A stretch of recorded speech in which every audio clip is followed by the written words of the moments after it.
yang ada di kandungannya istrinya itu meninggal, Bang. Innalillahi. Tapi tuh belum ada yang tahu, Bang. Oh. Karena kan kita masih sibuk ngurusin si AA nih. Iya, Ternyata di perutnya si teteh itu nggak gerak.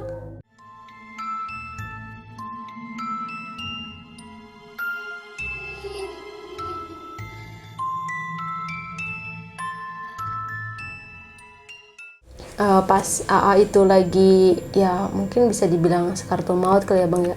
Keluarga semuanya udah kumpul, istrinya juga udah nangis mulu gitu kan.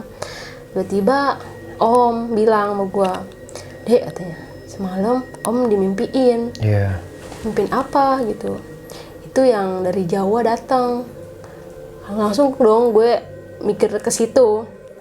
Katanya dia minta hak dia. Hak dia.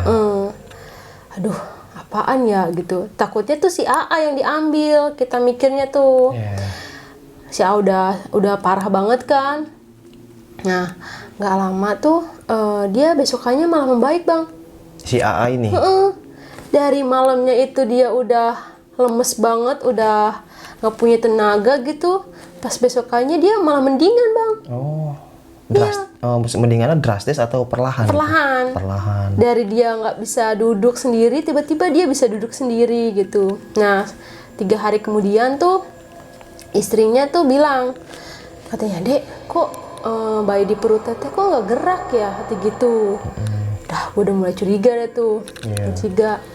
Terus, "Kenapa teh?" gitu. "Nggak tahu. Kayaknya udah beberapa hari dah nggak gerak." Gitu. Ya udah kita cek aja, takut kenapa-napa kan gitu. Akhirnya kita ke bidan, dicek, ternyata anaknya meninggal. Innalillahi. Dalam perut itu. Tapi kan tadi gerak-gerak ya, sempat Iya. gerak-gerak. 3 hari yang lalu gerak. Itu lagi si A-nya lagi sakit parah tuh. Oh iya. Ya kan? Ternyata kata bidan ini udah 3 hari Bu meninggal. Jadi kita mikirnya, lah kok pas banget. Pas si A lagi sakit parah, tiba-tiba anaknya meninggal, besokannya si AA membaik. Mungkin ya, kita juga nggak tahu. Apa karena si Nyai itu sudah ambil sesuatu dari si AA dan si AA-nya membaik gitu. Mungkin kan kita nggak pernah tahu ya, Bang ya. Iya. Namanya itu gaib kan, kayak gitu. Nah akhirnya si AA membaik tuh. Dia kan masih tinggal di rumah Umi tuh, Bang. AA itu paling sayang kan sama Umi, sayang banget. Tapi pas AA membaik tuh dia berubah total, Bang. Berubahnya? Dia makin kesini makin marah-marah, Bang. Emosian banget. Terus setiap ngeliat Umi tuh rasanya marah-marah aja, Bang. Dia tuh nggak pernah namanya ngebentak ataupun marah-marah sama Umi, sekalipun nggak pernah. Tapi pas kejadian itu, pas setelah dia habis sakit gitu, Bang, dia semakin membaik, itu dia malah nggak karuan, Bang. Pendendam, terus yang marah-marah nggak jelas. Terus kata Umi, "Ini anak kenapa? Kok marah-marahin Umi terus?" Katanya gitu. Umi nggak salah apa-apa, dimarahin katanya. Tapi ke yang lain enggak, Bang, biasa aja. Ke Umi aja? Iya. Terus gue nanya nih, "Kenapa sih kok marah-marahin Umi terus?" gitu. "Nggak tahu deh," katanya. "Nih perasaan AA nih, kalau deket Umi bawaannya emosi mulu," kayak gitu. "Lah kok bisa, kenapa?" gituin.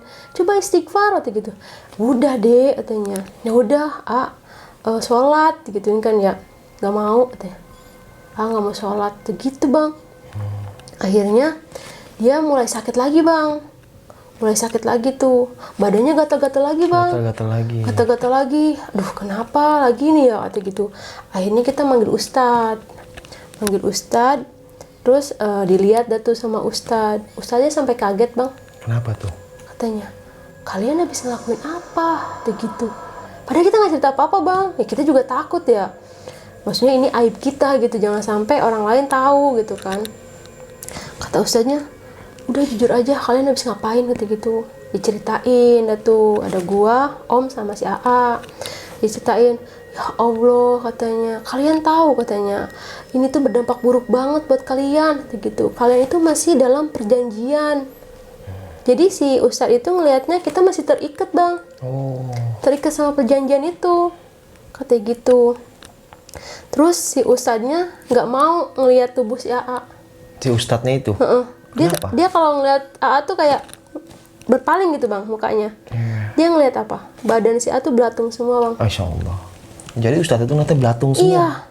Pantesan kan gatal-gatal terus kan. Iya. Mau dikasih obat apapun tuh nggak mempan bang. Ternyata itu kalau kata ustadznya ya. Iya. Karena dia cuma ngelihat sendiri gitu kan. Kita nggak bisa ngelihat kan. Itu katanya belatung semua bang. Dan si AA itu kayak udah diikat tali, ya udah kayak binatang aja gitu. Oh, si AA itu. Sama si nyainya karena udah terikat. Dan kalau gua masih ngambang katanya gitu. Tapi masih kayak masih terpengaruh gitu sama perjanjian itu karena gue juga ikutan ritual gitu. Oh iya. Awalnya kan gue nggak tahu ya bang ritual itu kayak gimana, kayak pesugihan itu kayak gimana gitu. Nah setelah tahu semuanya, ya bener-bener nyesel bang. Kalau dulu gue nggak ngelakuin, mungkin ini nggak bakal terjadi gitu bang. Nggak lama gue kerja lagi bang Jakarta. Nah setelah itu gue ditelepon sama warga yang di Bogor. Dek, tanya Umi meninggal. Ya, gue di situ. Gue mikirnya ya Allah, gue belum sempat ngebahagiain gitu, gue belum bisa ngasih apa-apa sama Umi. AA juga masih keadaan sakit ya kan. Terus ya gue juga takut gitu bang. Gue takut kalau meninggalnya Umi tuh bukan hal yang wajar. Itu doang yang gue takutin. Gue langsung pulang. Gue langsung bilang, ini gimana? Gue nggak mau kalau Umi tuh meninggal ya gara-gara kita gitu, gara-gara apa yang kita lakuin dulu gitu kan. Di situ yang namanya sedih, terus bingung, ketakutan itu bang. Kata gue, ya Allah jangan sampai Umi meninggal tuh gara-gara kelakuan gue sama AA gitu. Langsung gue pulang ke Bogor. Kata gue, gimana nih apa bener Umi meninggal gara-gara jangan ngomong kayak gitu kata gitu. Ini mungkin emang udah takdirnya, maksudnya udah waktunya kata gitu. Udah tuh selama 7 hari kan kita namanya orang muslim ya bang ya, selama tahlilan 7 hari. Nah si Om dimimpiin bang. Oh dimimpiin. Dia itu ngeliat Umi sama AA itu naik andong, naik delman. Tapi mukanya mereka tuh berdua datar bang. Maksudnya nggak tanpa reaksi gitu? Jadi diem aja ekspresi gitu. Terus ditanya sama Om, kalian mau kemana? Diem aja. Terus merinding bang ya Allah. Terus kata Om gini, udah gue aja gantian yang megang yang apa sih kayak kusir ya bang ya. Si A tuh lagi megang ininya gitu. Udah gue aja kata gitu. Kata si A, gak usah, ini udah waktunya. Kata A ngomong gitu? Kata A.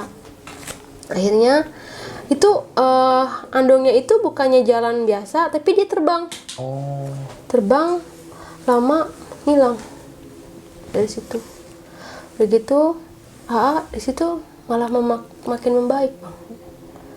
Makin bisa jalan, makin bisa beraktivitas kayak biasanya gitu bang. Gue juga bingung sih bang. Ya mudah-mudahan ya Allah jangan sampai Umi meninggal tuh gara-gara kita bang. Jangan sampai ya Allah, jangan. Mudah-mudahan itu emang udah waktunya gitu Umi meninggal kayak gitu. Dan gue balik lagi ke ustadznya bang. Gue nanya sama ustadznya, Pak ini gimana cara kita ngelepasin perjanjian itu? Kata ustadznya, apa yang dia minta? Ayam cemanik pak. Kamu tahu ayam cemanik itu apa? Emang apa pak ayam cemanik itu? Saya cuma dikasih tahu itu aja. Ayam cemanik itu anak kandung kalian. Anak kandung kalian. Yang bakal diambil sama makhluk itu. Baru gue ngerti kenapa si A itu setiap istrinya mengandung itu selalu entah itu keguguran atau tiba-tiba meninggal kayak gitu bang. Dan sampai sekarang, sampai saat ini gue masih dalam perjanjian itu bang. Gue udah kemana-mana, udah ya udah kemana-mana bang, udah minta bantuan kemanapun, gue masih dalam perjanjian itu dan belum ada yang bisa untuk mutusin kayak gitu. Ya, mungkin teman-teman di sini yang nonton nih punya apa ya, kenalan ustadz atau orang pintar ya, atau apalah itu ya. Mungkin kalian yang ada yang ngerti atau tahu lah gimana caranya untuk memutuskan perjanjian itu, saya mohon bantuannya.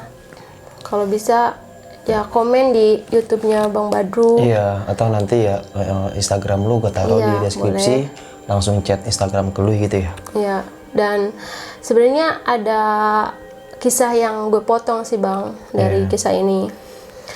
Gue itu udah punya anak bang, dan anak gue itu sakit dari 3 bulan setelah dia dilahirkan. Gue udah berobat ke dokter, udah sering banget berobat ke dokter, udah ya dibilang capek-capek gitu bang berobat ke dokter. Dan gue juga sempat alternatif dan nanya ke beberapa ustadz gitu, dan ada beberapa ustadz yang bilang kalau anak gue itu ini bang, anak gue itu dulunya mau dijadiin itu tumbal. Iya, gue bingung bang, gue mesti kemana lagi gitu untuk berobatin anak gue. Gue juga nanya ke beberapa ustadz, udah sampai gue harus ke tempat yang paling jauh udah gue datengin gitu. Gue minta tolong gimana caranya perjanjian itu tuh putus gitu bang. Gue nggak mau anak gue jadi korbannya, gue nggak mau kayak anak si AA gitu.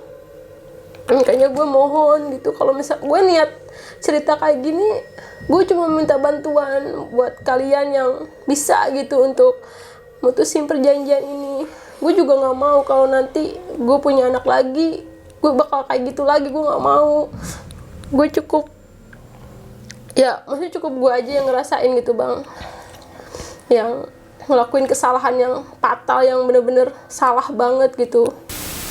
Ya mungkin teman-teman di sini ya ada yang bisa ya, balik lagi ya. Jadi apa ya? Ya saling ngebantu lah ya. Jadi mungkin ada ustadz yang benar-benar bisa ya, nggak cuma sekedar bisa. Ya punya teman-teman punya referensi, ya bisalah hubungi Mbak Sherly ini nih. Karena perjalanan kisah yang tadi itu benar-benar apa ya Mbak ya? Jadi kayak sampai keturunan ya, kayak dimakan jadinya ya. Dan katanya kalau sampai nggak terputus itu bakal terus makan bang. Iya, sampai terus ke bawah ya, mungkin ya. Makanya gue sekarang tuh kayak cuman minta anak gue sembuh gitu. Karena setiap nanya gitu bang ke orang pintar gitu, itu selalu bilang kamu masih dalam perjanjian, kamu masih dalam perjanjian, itu aja bang. Gue juga sering selalu dimimpiin sama sosok itu bang. Dan belum ada yang bisa mutusin perjanjian itu. Ada beberapa yang bilang harus kayak gini, harus kayak gitu, katanya lu bakal terputus, kata gitu. Udah sering gue lakuin bang, tapi ya tetap aja bang, si sosok itu tuh masih muncul, masih datang, apalagi sama si AA. Sampai saat ini, sampai detik ini, itu AA masih didatengin. Dan selalu bilang lanjutkan ritualnya dan ambil uang ini, kata gitu. Masih tetap seperti itu? Masih tetap bang, sampai saat ini kayak gitu. Gokil. Makanya, mohon banget gitu. Dan untuk kalian semuanya, jangan sekali-kali menghalalkan segala cara untuk jadi kaya raya, untuk jadi banyak uang gitu. Karena sangat fatal banget bang. Iya, seperti kejadian begini. Mau itu berhasil atau enggaknya, itu bakal merugikan kita, merugikan keluarga juga. Kayak gitu. Cukup gua gitu yang ngerasain, yang bener-bener musibah banget gitu buat gua. Kayak gitu. Karena kelakuan gua sama AA gua. Ya, jadi ya bisa buat ambil pelajaran ya Mbak Sherly. Jadi Mbak Sherly cerita seperti ini sob, ya bukannya untuk menakut-nakuti atau apa gitu ya, hanya untuk ini loh pengalaman gua, dan semoga nggak ada lagi orang kayak gua nih gitu. Bener, Bang. Karena sebab dan akibatnya itu terlalu bahaya banget Mbak ya. Bahaya. Jadi apa ya, kalau emang mau kaya raya atau punya banyak uang, kerja ya minimal ngepet. Jangan. Jangan ya. Jangan lagi. Jangan ya. Bahaya Bercanda. Nih Mbak, gue mau nanya nih. Tadi kan lo bilang ada sosok kuntilanak, pocong, sama orang yang bertudung gede itu ya? Sosok gede sama orang yang sama sosok yang pakai tudung. Iya. Jadi 4. Nah, jadi orang yang neror, makhluk yang neror lu banget itu yang pakai tudung itu Iya. tuh, sosok nenek-nenek itu, ibu-ibu ya?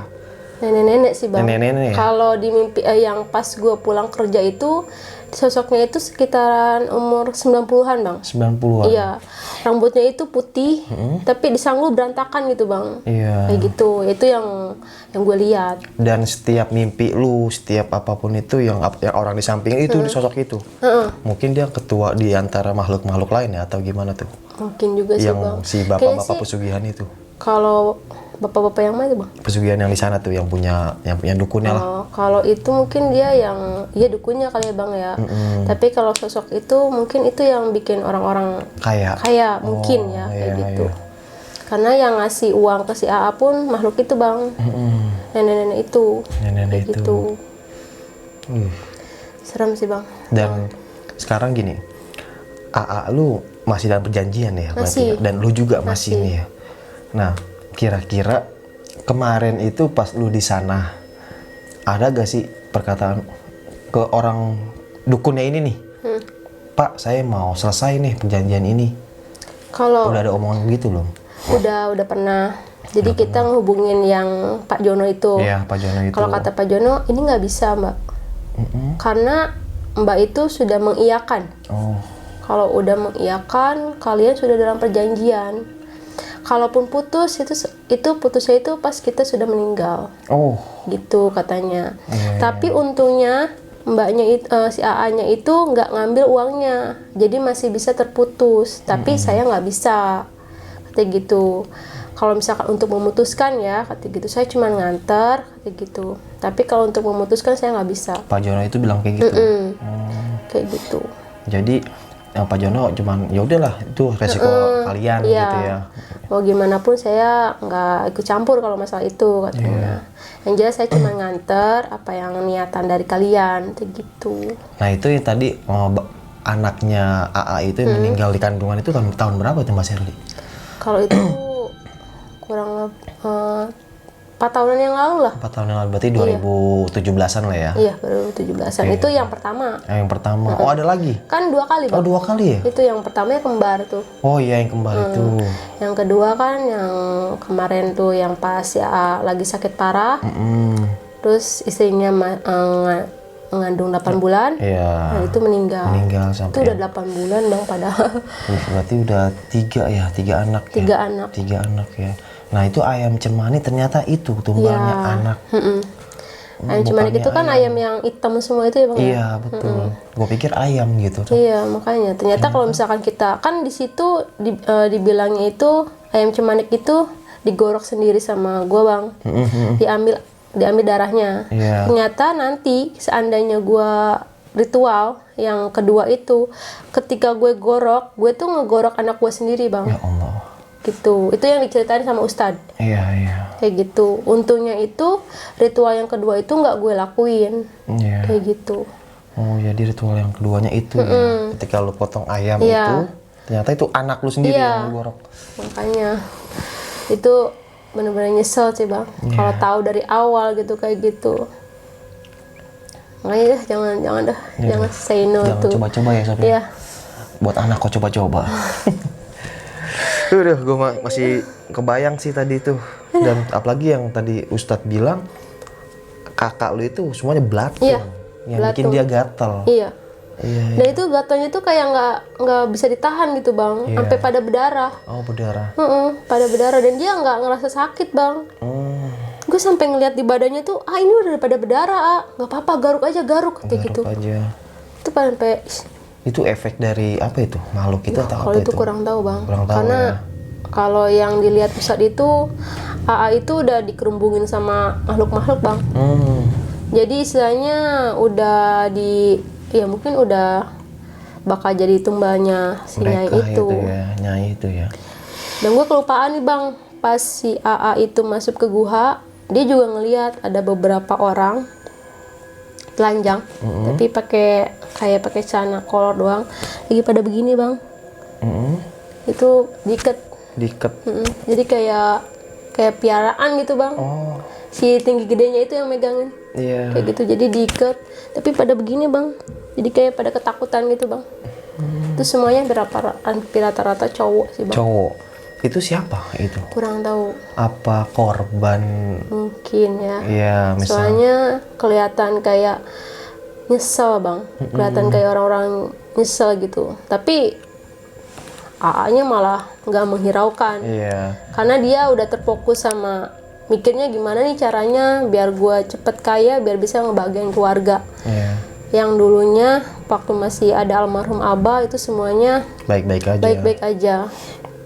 Nah itu ya, orang yang tadi tuh yang pakai kolor yang diikat itu manusia asli atau Ya, udah berbentuk gaib gitu? udah berbentuk gaib sih bang. Gaib ya.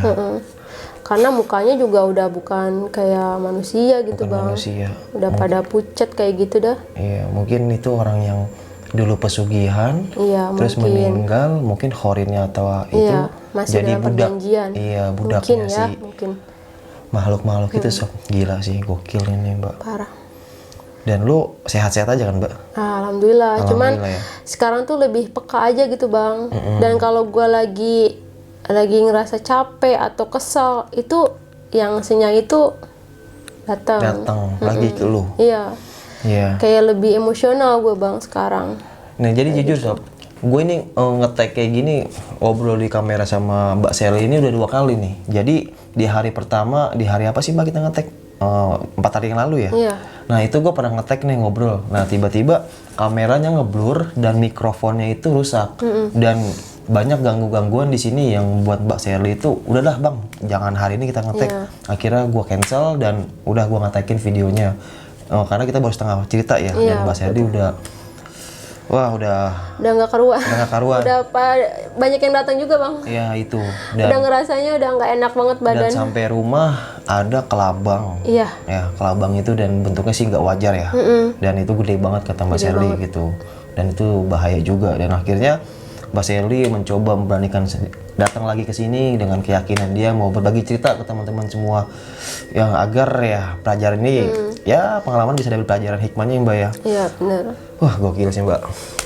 Gue masih apa ya, masih sampai apa ya mbak udah nggak bisa ngomong gue. Sedih dengernya. Ya. Doain ya bang ya. Amin. Mudah-mudahan. Nah buat teman-teman tuh yang punya teman atau punya siapa itu yang bisa bantu Mbak Sally ya. Ya aduh mbak, apalagi mbak mau ngomong apa lagi mbak? Ya mudah-mudahan ada orang yang ikhlas, yang baik, yang mau ngebantu saya sama AA saya gitu buat mutusin perjanjian itu. Dan saya cuma pengen anak saya sembuh, udah itu aja. Mungkin cukup sekian ya cerita pengalaman mistis dan cerita horor yang dialami sama Mbak Sally ini sob. Kita ambil segi positifnya, buang jauh-jauh segi negatifnya. Jadi pengalaman Mbak Sally ini kita jadikan pelajaran buat kita sob, agar kita nggak kecebur ya mbak ya bahasanya ya. Mungkin Mbak Sally bercerita ini udah dengan keyakinan dan sepenuh hati dan mencoba memberanikan diri cerita ke teman-teman. Karena Mbak Sally ini nggak mau ada orang yang sampai kayak dia ya mbak ya, kayak mbak gitu menjadi korban ya bahasanya ya. Karena sempat terlena ya mbak pastinya awalnya ya. Iya. Dan berakhir kita dengan penyesalan gitu ya.